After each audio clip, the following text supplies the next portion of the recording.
So I started doing some research, found out the Trappers trademark was actually expunged. So I said, okay, let me look at that. Got some legal help, was able to actually register the trademark. Took a little bit of time to do that. And then with that, I started making some gear. So I had my own company called Ross Flats Vintage Apparel, based on where they used to play baseball Ross for 100 years. Flats, Ross Flats. Yep. So I was doing that for a few years, and it was going really well. It was just kind of a side gig.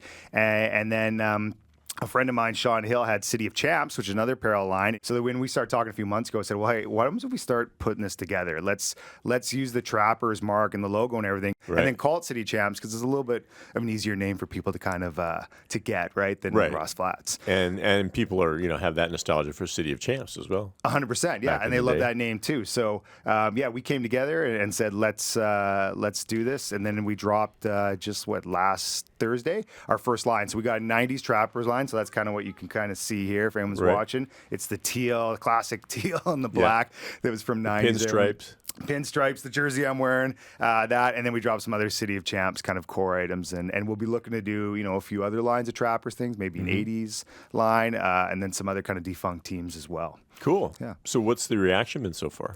The reaction's been great. Yeah, we had a little launch party. We had to do it down at the ballpark. We did it at Remax Field, so our friends the Riverhawks hooked us up there. And yeah, people were all over the jerseys, the hoodies we have, the hats. They were into it, and then we put it online right afterwards. And the sales were actually really impressive. Like, I've never seen that before when either of us were doing it with our side businesses.